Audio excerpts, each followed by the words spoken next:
하나님 예배하러 오신 모든 성도님들을 우리 환영합니다. 우리 곁에 계신 분과 인사하면 좋겠습니다. 잘 오셨습니다. 주님의 평강과 은혜가 늘 가득하시길 바랍니다.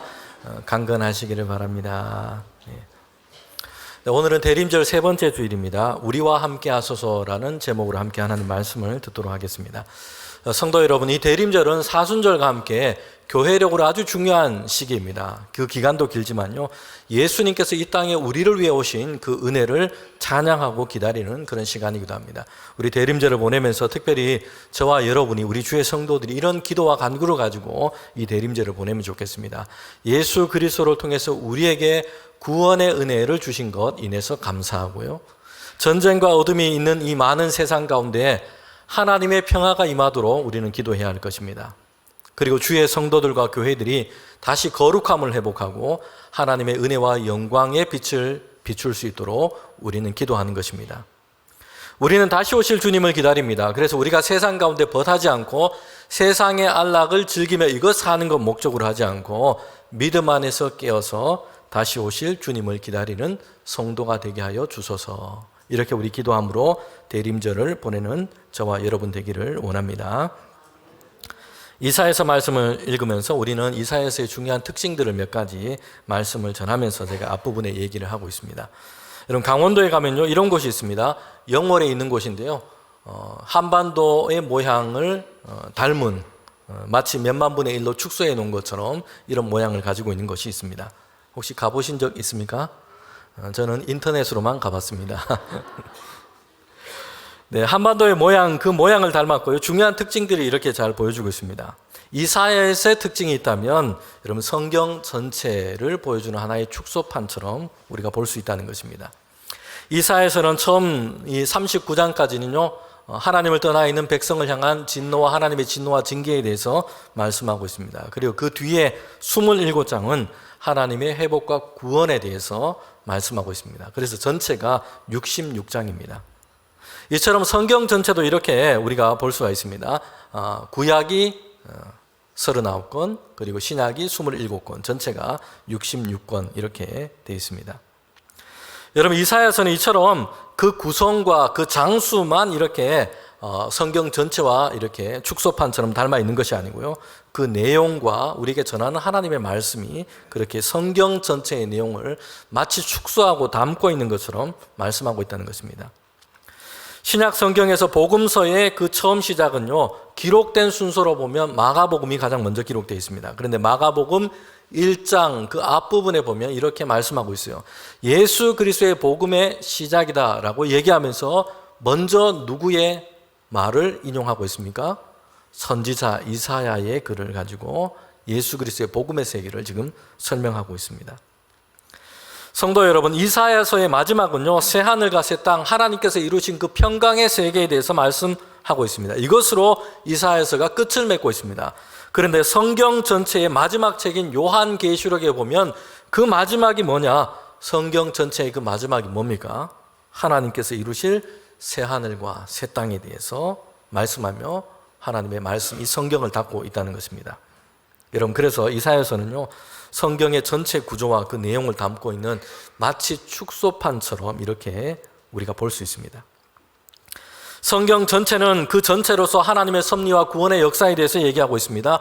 하나님께서 천지를 창조하신 것, 이 세상을 창조하신 것, 그러나 인간의 타락, 그럼에도 불구하고 하나님은 구원의 은혜를 베푸시고 회복시키시는 것을 말씀하고 있습니다. 성도 여러분, 그런데 이사야서 이 책 한 권은요, 성경 전체가 담고 있는 이 하나님의 구원의 역사를 잘 보여주고 있습니다. 하나님의 창조, 인간의 타락, 구원, 그리고 하나님의 회복에 대해서 말씀을 하고 있습니다. 이사야서에 대해서 이렇게 제가 말씀을 드리는 이유는요, 이 기회에 이사야서를 좀 읽자 하는 것입니다. 네. 대림절을 보내면서 함께 우리 이사야서 말씀을 그렇게 읽어가면 좋겠습니다. 이사야서를 통해서 우리가 돌이켜야 할 어둠의 일들, 우리의 상황이 어떤지를 돌아보게 되고요, 그리고 하나님께서 우리를 향해 베풀어 주시는 그 구원과 회복의 역사가 어떠한지를 저와 여러분이 함께 보기를 원합니다.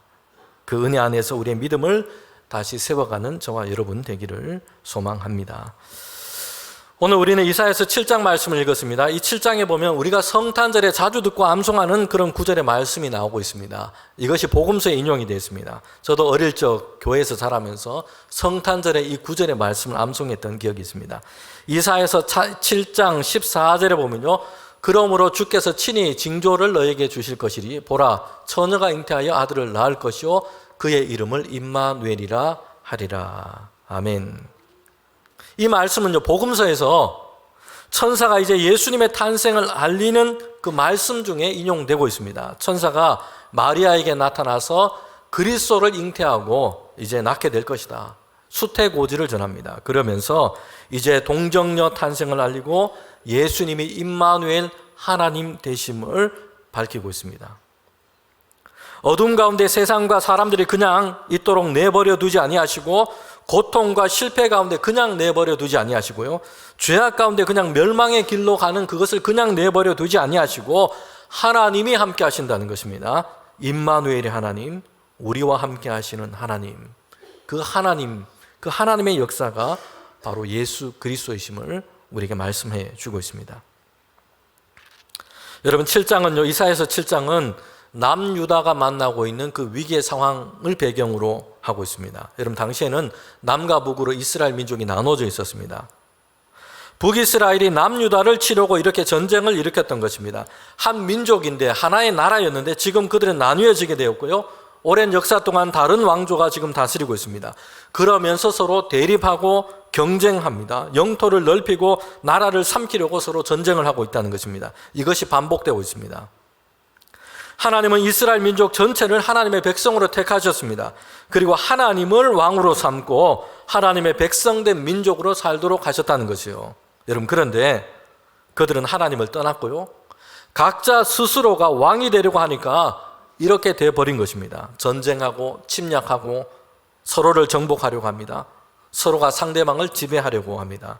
내가 그들의 왕이 되려고 하고 있다는 것입니다.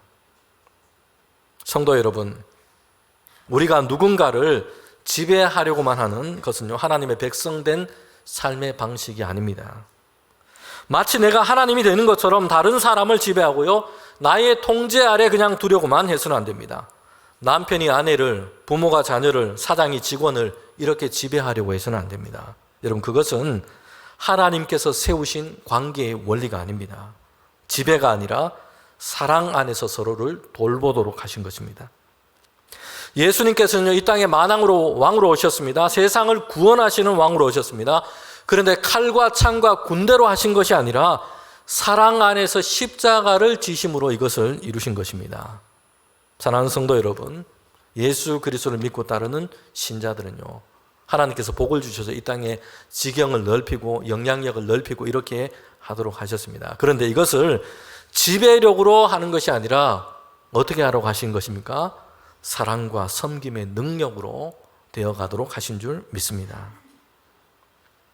여러분, 북이스라엘은요, 베가라는 왕이 다스리게 됐고요, 남유다를 치기 위해서 전쟁을 일으켰습니다. 군사를 이끌고 왔습니다.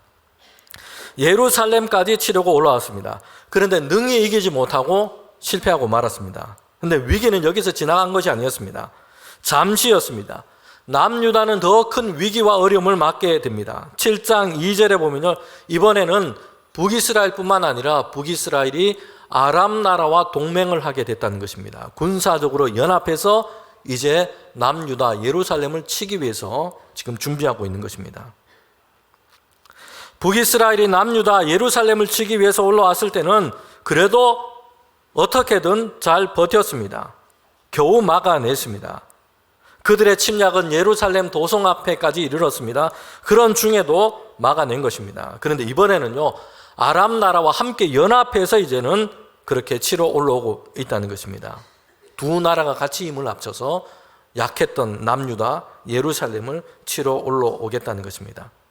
여러분, 그러니까 두려움에 사로잡힐 수밖에 없는 것이요, 크게 불안하고 염려할 수밖에 없는 이런 상황에 놓이게 된 것입니다. 7장 2절에 보면 그래서 그 당시 남유다의 왕과 이스라엘 백성들, 남유다 백성들이 어떤 상황이었는지를 이렇게 얘기하고 있습니다. 마음이 숲이 바람에 흔들리는 것 같이 흔들렸더라. 막 바람이 부니까 나무가 막 흔들리는 것처럼요. 요동하는 것처럼 남유다 왕이, 이스라엘 백성들이, 그 백성 전체가 이렇게 지금 두려움 속에 사로잡혀 있다는 것입니다. 두려움과 낙심하는 마음으로 그들은 가득했습니다. 성도 여러분, 지금 이사야서, 우리가 읽고 있는 이 이사야서는요, 나라와 나라의 지금 문제를 얘기하고 있습니다. 사실 그런데 이런 상황이 크게 나라의 문제에만 발생하는 것이 아니고요, 어려움이나 위기를 만났는데 겨우 다행히 이것을 벗어났지만, 겨우 벗어났다는 생각이 들었는데 또 다른 위기가 닥쳐오는 것, 이게 나라의 문제만이겠습니까? 우리 개인의 삶도 이런 일들이 일어나곤 합니다. 위기를 벗어난 지 얼마 되지 않았는데 더 큰 어려운 문제가 지금 몰려오는 이런 상황이 된 것입니다. 산 넘어 산이라는 말처럼 험한 산을 온 힘을 다해서 하나 넘었는데, 넘고 나니까 이번에는요, 훨씬 더 높고 험한 산이 지금 버티고 있는 겁니다. 그러면 사람의 마음이란 그렇습니다. 바람에 숲과 나무가 막 흔들리는 것처럼 두려움과 불안, 낙심되는 이런 마음이 들고요, 흔들릴 수밖에 없게 됩니다. 여러분, 그런데 그때 어떤 일이 일어났는지를 우리에게 보여주고 있습니다. 대적들이 막 동맹을 했고요, 유다와 예루살렘을 치러 막 올라오고 있는 상황입니다. 왕부터 모든 백성들의 마음이 지금 막 흔들리고 있습니다. 두려움 속에서 낙심 가운데 있습니다. 여러분, 그런데 그때에 하나님의 말씀이 이사야에게, 선지자에게 임한 것입니다. 그리고 그 하나님의 말씀을 유다 왕 아하스에게 전하도록 하신 것입니다. 사랑하는 성도 여러분, 삶의 상황이 우리의 마음을 흔들고 있을 때는요, 하나님의 말씀으로 돌아갈 때인 줄 믿습니다. 하나님의 말씀을 듣고 읽어야 할 때입니다. 하나님을 향해 우리의 믿음과 우리의 시선을 그렇게 둘 때인 것입니다. 마음이 흔들리고 두려움과 낙심이 일어날 때는요, 하나님께로 우리의 마음과 시선을 더욱더 향해야 할 때인 줄 믿습니다. 오늘 우리는요, 모든 것이 다 불확실한 이런 시대 속에 우리가 살고 있습니다. 뭐라도 사실 장담하기가 좀 어렵습니다. 요즘 인공지능 AI가 급속도로 지금 발전하고 있습니다. 여러분, 그러면서 이전에는요, 참 유망했던 어떤 직업이다 라고 생각했던 것이 다 축소되거나 아니면 사라져가고 있습니다. 대학 들어갈 때 저거 공부하면 일자리도 많고 앞으로 평생 동안 안정적으로 살 수 있을 것이다, 이런 생각을 했어요. 그래서 대학을 들어갔고 이제 대학을 졸업할 때가 되었는데, 취업할 때가 되었는데요, 시대가 몇 년 사이에 막 대단히 많이 바뀌게 된 것입니다.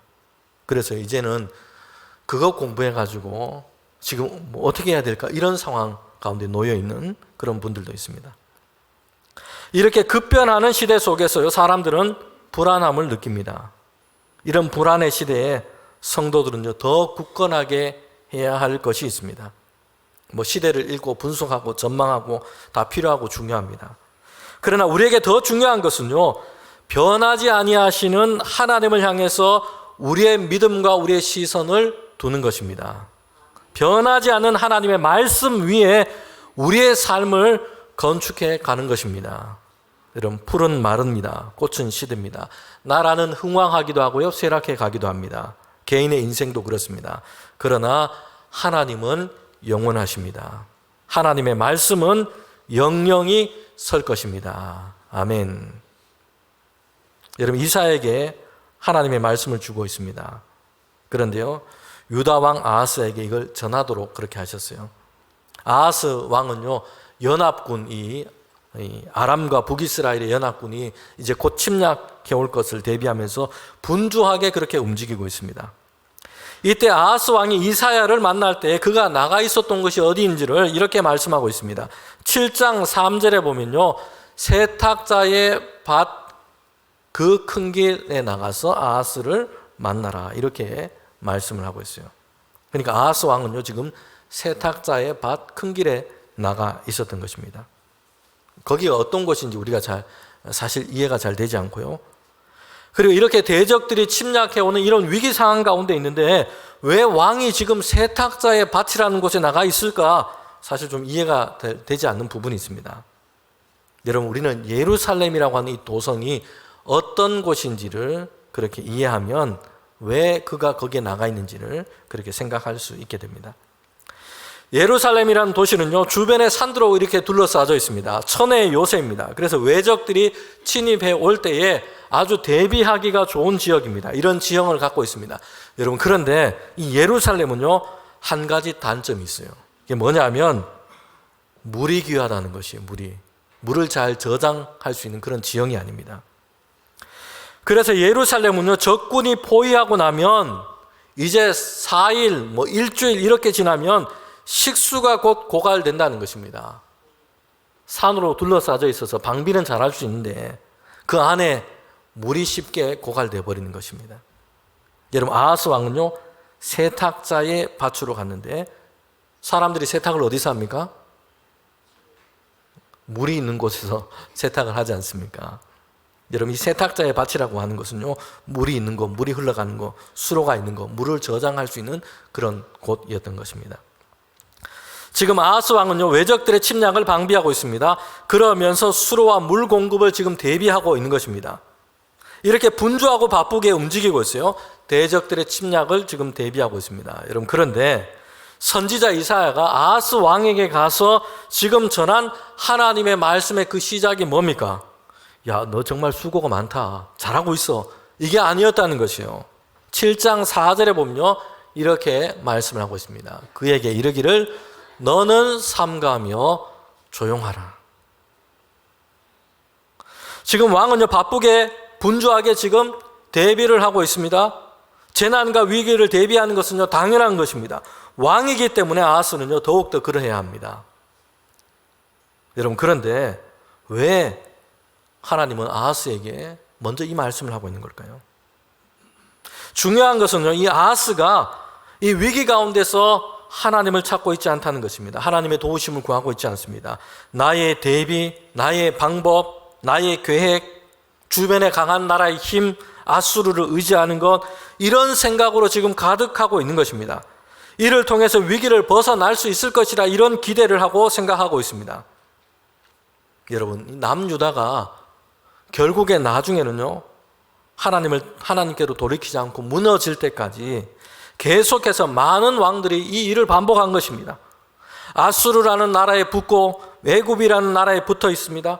그러면서 여러분, 그들은 하나님을 찾지 않고 그들 스스로가 생각하는 살 길을 찾다가 결국에는 무너지고 마는 것입니다. 하나님은 선지자를 통해서 왜 삼가하고 조용하라 이 말씀을 먼저 하십니까? 세탁자의 밭에 들러서 지금 수로를 확인하고 그 다음에 이 아하스 왕이 그 다음에 무엇을 할지 하나님은 훤히 알고 계셨기 때문입니다. 왕이 무엇을 명령하고 무엇에 대해서 얘기할지를 하나님은 짐작하고 다 알고 계셨기 때문이에요. 이거 하지 말라라는 것입니다. 북이스라엘과 아람 나라가 동맹해서 치러 올라오고 있습니다. 그래서 이 아하스 왕은요, 이제는 더 강한 아수르라는 나라와 합친을 맺고 그들의 도움을 통해서 이제 그 위기를 극복하려고 하는 것입니다. 하나님께로 돌이키지 않고 그렇게 하려고 하고 있는 것이에요. 이러한 게 보면요, 실제로 아하스 왕이 어떠했는지를 다 기록하고 있습니다. 예루살렘과 유다 땅에 있는 그 진귀한 것들을 다 모아서요, 아수르 왕에게 바치고 조공을 드리고 하친을 하면서 우리를 좀 위기에서 건져달라, 그렇게 하고 있다는 것입니다. 하나님은 이 아하스 왕에게 이렇게 얘기합니다. 조용하라, 삼가하라. 먼저 하나님을 찾으라는 것입니다. 하나님의 도우심을 구하라라는 것입니다. 시편 121편 1절과 2절에 보면요, 이스라엘 백성이 예루살렘을 향해 올라갈 때에 이 예배자들, 기도자들이 함께 하나님을 향해 찬양했던 그 찬양 시편이 기록되어 있습니다. 내가 산을 향하여 눈을 들리라. 나의 도움이 어디서 올까? 나의 도움은 천지를 지으신 여호와에게서로다. 아멘. 여러분, 예루살렘은요, 험한 산으로 다 둘러싸여 있습니다. 그래서 사람들은 저 산이 우리의 도움이라고 생각하고 있어요. 천의 요새라고 그렇게 장담하고 있습니다. 여러분, 그런데 예매자들, 기도하는 자들, 주의 성도들은 지금 뭐라고 찬양하고 있습니까? 저 산이 아니라 나의 도움은 천지를 지으신 여호와에게서로다. 시편 127편 1절에 보면요, 여호와께서 집을 세우지 아니하시면 세우는 자의 수고가 헛되고 여호와께서 성을 지키지 아니하시면 파수꾼의 깨어 있음이 헛되도다. 아멘. 집을 세우는 자의 수고도 있고요, 파수꾼의 수고도 있습니다. 그러나 모든 일을 되게 하시고 이루시고 지키시는 분은 하나님이신 줄 믿습니다. 여러분, 그래서 예루살렘을 향해 아람과 북이스라엘이 지금 이렇게 올라오려고 하는데요, 그들에 대해서 하나님의 말씀 뭐라고 얘기하는지 이렇게 말씀하고 있습니다. 7장 4절에 보면요, 연기나는 두 부직갱이다, 이렇게 말씀하고 있어요. 지금 남유다와 예루살렘 사람들 그리고 아하스 왕은요, 그들을 막 두려워하고 있습니다. 이 대적들을 두려워하면서 강하고 거대하고 우리를 다 삼켜버릴 것처럼 이렇게 다 생각하고 있습니다. 그래서 바람의 숲이 요동하는 것처럼 그렇게 마음이 흔들리고 있다는 것입니다. 여러분, 그런데 선지자를 통해서 하나님께서 그들을 향해 뭐라고 얘기합니까? 그들은, 너희들의 대적들은 연기나는 두 부직갱이다 라고 얘기합니다. 연기가 나면 요란하죠. 사람의 눈을 맵게 하고 불편하게 만듭니다. 불씨가 좀 있으면, 남아있으면 조심할 필요도 있습니다. 그런데 부직갱이는 그냥 부직갱입니다. 하나님을 신뢰하고 하나님께서 유다와 예루살렘을 지키시고 작정하신다면 여러분, 그들의 대적, 그들의 존재는요, 타다 남은 막대기에 불과한 것입니다.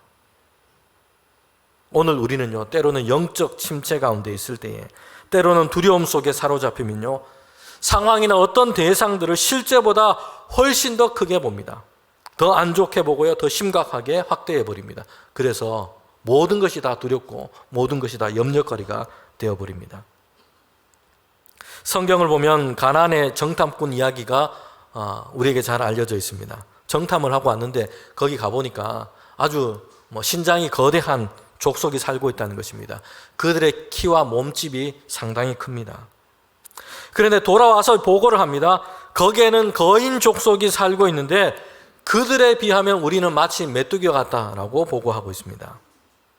하나님에 대한 믿음이 없고요, 두려움에 사로잡히게 되니까 사실 실제보다 훨씬 더 그 상황을 확대해서 위험스럽게, 두렵게 보고 있다는 것입니다.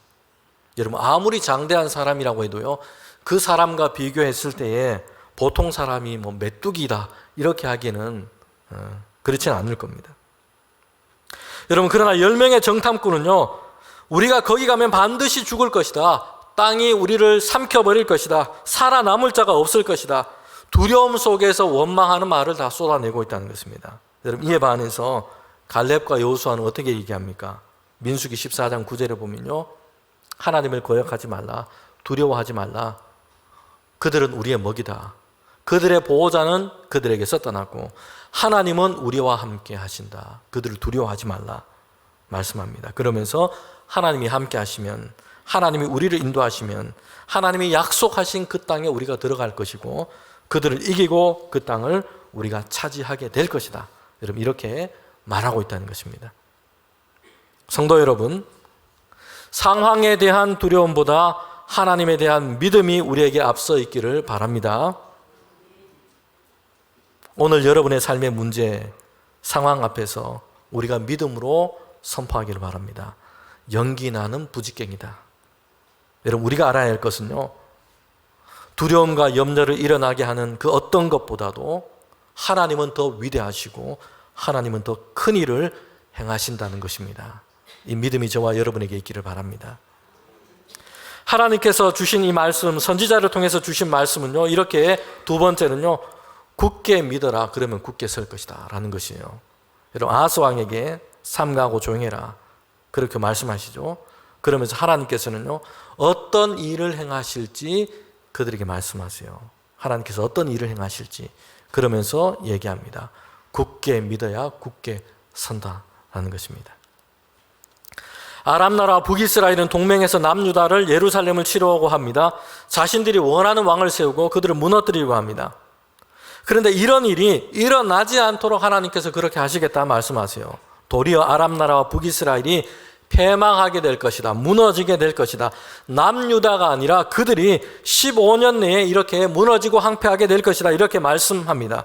그러면서 이제 유다 왕 아하스에게, 예루살렘 백성들에게, 그리고 오늘 우리에게 아주 도전이 되는 말씀을 하고 계세요. 굳게 믿지 않으면 굳게 서지 못한다. 굳게 믿어야 굳게 선다. 라는 것입니다. 하나님이 말씀하신 것을 굳게 믿어야 굳게 섭니다. 우리 화면을 보고 한번 따라 같이 읽어봅시다. 굳게 믿지 않으면 굳게 서지 못한다. 굳게 믿어야 굳게 선다. 아멘. 하나님이 우리에게 요구하시는 것입니다. 굳게 믿어라. 하나님의 역사를 굳게 믿어라. 그러면 굳게 선다. 성도 여러분, 하나님을 굳게 믿읍시다. 그러면 흔들리는 세상 속에서도, 불안한 세상 속에서도 우리의 삶이 굳게 설 줄 믿습니다. 선지자를 통해서 주신 하나님 말씀 세 번째는요, 너의 믿음을 위해서 징조를 구하라는 것입니다. 유다 왕 아하스에게 이렇게 얘기합니다. 하나님의 징조를 구하라. 그 일이 하나님께서 말씀하신 것이 반드시 이루어질 것을 믿도록 징조를 구해보라 라는 것입니다. 여러분, 왜 이렇게 하셨을까요? 아하스가 잘 못 믿고 있기 때문입니다. 하나님이 말씀하신 것을 믿지 못하고 있기 때문입니다. 선지자가 전하고 있는 하나님의 말씀과 그 일에 대해서 그가 믿지 못하고 있기 때문입니다. 그러면 너가 굳게 믿을 수 있도록 징조를 구하라 라는 것이요. 여러분, 그런데 그때 아하스 왕이 어떻게 대답합니까? 어떻게 합니까? 거절을 합니다. 7장 12절에 보면 이렇게 말씀하고 있어요. 아하스가 이르되 나는 구하지 아니하겠나이다. 나는 여호와를 시험하지 아니하겠나이다 한지라. 여러분, 표면적으로 보면 아하스 왕이 상당히 신앙적으로 하나님을 위하는 것처럼 이렇게 얘기하고 있습니다. 그런데 실제는 그렇지 않다는 것이에요. 믿지 못하고 있습니다. 하나님이 어떤 일을 행하실지 선지자를 통해서 전했는데 못 믿고 있다는 것입니다. 하나님이 아니라 아수르라고 하는 주변 강한 나라를 의지하고 싶은 그런 심정이 그의 마음속에 있습니다. 믿지 못하고 불신앙의 자리에 있습니다. 그러면서 자신의 이 불신앙을 감추면서 신앙적으로 보이는 이런 언어로 포장하고 있다는 것이에요. 여러분, 오늘에도 하나님을 의식하지 못하고 그냥 그렇게 살아갑니다. 그러면서 괜찮은 것처럼, 잘 믿는 것처럼, 잘하고 있는 것처럼 이렇게 감추어 놓고 덮어 놓고, 여러분, 이렇게 해서는 안 된다는 것이요. 포장을 해서는 안 됩니다. 불신앙의 자리에서 벗어나기 위해서 내가 정말로 하나님을 잘 믿고 신뢰하는 믿음의 자리로 나아가기를 우리는 갈망해야 합니다. 그런 마음이 간절하다면, 그런데 여전히 우리가 아직 불신앙의 자리에 있다면 여러분, 차라리 그렇게 할 수 있도록 징조를 구하십시오. 내가 하나님을 더 믿을 수 있도록, 믿음의 자리로 나아갈 수 있도록 하나님 내게 징조를 주십시오. 특별한 하나님의 은혜를 구하시기를 바랍니다. 하나님은 주의 성도가 믿음의 자리로 나아가기를 원하십니다. 징조를 보여주시더라도 여러분, 그렇게 하기를 원하신다는 것이에요. 그래서 아하스에게 얘기하죠. 징조를 구해라. 성도 여러분, 하나님께서 보여주시는 징조가 뭡니까? 오늘 본문에 있습니다. 7장 14절 말씀인데 우리가 함께 읽도록 하겠습니다. 그러므로 주께서 친히 징조를 너에게 주실 것이라. 보라, 처녀가 잉태하여 아들을 낳을 것이요 그의 이름을 임마누엘이라 하리라. 아멘. 처녀가 잉태해서 아들을 낳을 것인데 이름을 임마누엘이라 하라는 것입니다. 임마누엘이라는 이 이름은 아주 중요한 의미가 담겨 있습니다. 하나님의 약속과 하나님의 계시가 담겨 있습니다. 하나님께서 이루실 그 약속이 담겨 있습니다. 여러분, 임마누엘의 뜻은요, 하나님이 우리와 함께 계신다라는 것입니다. 그리고 이 임마누엘이라는 이름을 붙인 아이가 자라서 음식을 먹고 그리고 사리를 온전하게 분별하기 전에 하나님은 말씀하신 대로 아람과 북이스라엘이 무너지고 황폐하게 하실 것을 얘기하고 계세요. 여러분, 그런데 우리는 구약 성경을 보면요, 하나님의 이 약속을 남유다가 이스라엘 백성이 굳게 믿고 굳게 서지를 못했습니다. 그래서 하나님의 징계를 받게 됩니다. 하나님 대신에 그들이 의지하려고 했던 아수르에 의해서 침략당하고 괴롭게 되는 날이 그들 가운데 오고 만다는 것이에요. 성도 여러분, 하나님이 유다와 백성들에게 보여주신 징조가 뭡니까? 임마누엘이요. 하나님이 우리와 함께 계신다라는 것입니다. 그리고 함께 하시는 하나님을 굳게 믿고 굳게 설 것을 말씀하고 있습니다. 성탄절은 구약 이사야 시대에 하나님이 보여주신 이 징조가 분명하게 성취되고 이루어진 겁니다. 마태복음 1장 22절 23절 말씀인데 함께 읽도록 하겠습니다. 이 모든 일이 된 것은 주께서 선지자로 하신 말씀을 이루려 하심이니 이르시되 보라 처녀가 잉태하여 아들을 낳을 것이요 그의 이름은 임마누엘이라 하리라 하셨으니 이를 번역한즉 하나님이 우리와 함께 계신다 함이라. 아멘. 선지자를 통해서 하신 말씀, 이미 이사야를 통해서 하신 말씀, 미가를 통해서 하신 말씀, 모든 선지자, 다른 선지자를 통해서 하신 그 말씀이 이루어지기 위해서입니다. 말씀대로 하나님은 이루셨습니다. 예수 그리스도께서 오신 것이요. 그 이름을 뭐라고 하라고 하십니까? 임마누엘. 하나님이 우리와 함께 하신다. 예수 그리스도는 우리 가운데 오신 하나님이십니다. 세상과 우리를 구원하시기 위해서 우리에게로 오신 성자 하나님이십니다. 우리를 죄에서 구원하시고 하나님의 은혜와 평강을 주시기 위해서 우리에게로 오신 함께 하시는 하나님이십니다. 예수님은 임마누엘로 우리에게 오셨습니다. 여러분, 그리고요, 부활하시고 승천하시면서 하나님 우편에 올라가시면서도 제자와 성도들에게 동일한 것을 약속하시고 말씀하세요. 마태복음 28장 19절부터 20절에 보면 마지막으로 주님께서 하신 말씀이 뭡니까? 세상 끝날까지 너희와 항상 함께 있으리라. 아멘. 임마누엘의 약속은 단순한 위로가 아닙니다. 위기가 있고 불신앙으로 인한 죄악으로 인한 하나님의 징계가 세상 가운데 있기도 합니다. 그러나 그런 중에도 하나님은 세상의 현실 속에서 함께 하시며 신실한 믿음 가운데 주의 성도들이 세워져 가기를 원하십니다. 굳게 믿어 굳게 서기를 원하십니다. 아하스가 의지했던 아수르는 결국 유다를 더 고통으로 몰아넣고 맙니다. 하나님 없이 추구했던 그 안전, 하나님 없이 안전을 추구한 결과인 것입니다. 여러분, 그럼에도 불구하고 하나님은요, 완전히 버리시고 떠나지 아니하시고 장차 참된 임마누엘 대신 예수 그리스도를 통해서 세상을 향한 구원을 완성하십니다. 사랑하는 성도 여러분, 나는 위기 앞에서 누구를 의지하고 있습니까? 하나님을 신뢰한다고 말하면서 실제로는 다른 안전장치들을 붙들고 있지는 않습니까? 임마누엘은 두려움이 없는 상황을 약속하지 않습니다. 그러나 대신 두려움 한가운데서도 함께 하시는 하나님을 약속합니다. 오늘도 우리와 함께 하시는 임마누엘의 하나님을 신뢰하고 굳게 믿고 굳게 서는 모든 주의 성도들 되시기를 주님의 이름으로 축복합니다.